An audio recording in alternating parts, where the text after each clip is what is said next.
Bonsoir les amis, j'espère que vous allez bien. Je m'adresse à toutes les personnes adultes qui ont des jeunes ou des enfants à la maison, qui ont des portables, téléphones portables et qui ont accès à Internet. Il s'est passé un petit événement aujourd'hui qui m'a étonnée. J'ai une amie qui a reçu un message WhatsApp d'un numéro inconnu et quand elle l'a ouvert, il y avait des images pornographiques. Donc elle a été très choquée parce qu'elle ne connaissait pas du tout ce numéro. Elle l'a évidemment bloqué tout de suite, mais entre-temps elle a fait une capture d'écran et elle s'est rendue au poste de police. Et elle voulait déposer plainte, elle demandait conseil, savoir ce qu'il faut faire avec ça, parce qu'elle a tout de suite pensé évidemment à ses enfants qui ont un portable et qui pourraient très bien recevoir des messages comme celui qu'elle a reçu. Et à ma grande surprise, la police a dit que eux aussi recevaient régulièrement des WhatsApp pornographiques et ils sont désemparés, démunis eux-mêmes, parce qu'en fait, il semblerait que ces personnes mal intentionnées achètent des cartes prépaies, par exemple, et envoient des contenus pornographiques à des centaines, des milliers de numéros de téléphone inconnus. Et puis ensuite, ben, ils se débarrassent de cette carte, et puis on ne sait jamais qui c'est, on ne peut pas dénoncer, on peut rien faire.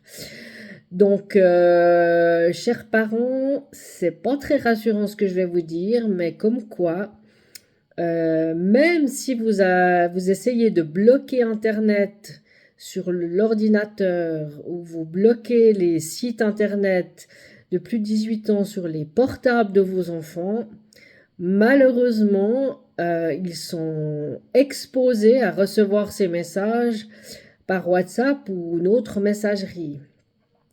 Donc, si même la police peut, sait pas quoi faire, c'est très très inquiétant.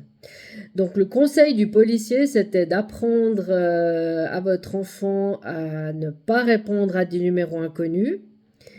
Alors, dans un sens, je veux bien, mais c'est pas évident parce que il y a parfois des gens qui ne sont pas dans les contacts de l'enfant qui les appellent.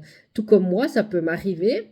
Et je dois quand même répondre si c'est quelque chose de professionnel. Un enfant, ça pourrait être un voisin qui demande quelque chose ou peu importe. Donc c'est très ennuyeux. Je suis autant démunie que la police, mais je voulais quand même vous signaler ça, qu'il y a des messages apparemment qui sont balancés comme ça, et dès que vous les ouvrez, ben, vous tombez sur des vidéos, des images compromettantes, même assez trash d'après mon amie, parce qu'elle m'a pas décrit tout ce qu'elle a reçu, mais elle a été vraiment choquée, elle était très inquiète pour ses enfants. Donc je voulais surtout vous alerter. Et puis, ben, pour en revenir au cours d'éducation sexuelle qui dit, enfin, les gens expliquent que c'est pour prévenir, pour éviter que les jeunes aillent sur Internet puis découvrent la sexualité sur Internet. Alors, même si ça marche, la messagerie, on peut rien faire, malheureusement. Donc, soyez vraiment prudents, expliquez à vos enfants que s'ils voient un contenu, qu'ils effacent tout de suite. Je ne sais pas quoi vous dire d'autre, mais je voulais vous alerter surtout qu'il y avait ces problèmes de messages apparemment qui sont envoyés à tort et à travers. Et puis moi, j'ai découvert aussi une autre chose dans WhatsApp, c'est que dans les paramètres, on a la possibilité de voir qui est connecté dans les environs. Et moi, quand j'ai regardé ça par rapport à mon portable, c'était que des photos de filles dénudées, enfin des attrape-nigauds, si je peux dire comme ça. Et il suffit de cliquer sur le lien et puis de contacter ces personnes, soit de la prostitution, soit d'autres domaines. Donc il faut vraiment être vigilant avec les messageries des portables de vos enfants. Alors c'est clair que le policier disait à mon ami, le plus simple ce serait de pas donner de portable à vos enfants.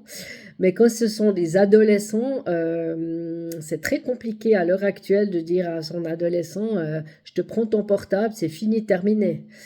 Enfin, vous voyez le truc, quoi. Donc, pour le moment, ben, je sais pas, j'ai pas de solution à vous proposer malheureusement, mais je voulais vraiment attirer votre attention parce que c'est dramatique ce qui se passe, c'est dangereux et j'ai vu aujourd'hui même que le site de la Confédération avait été hacké.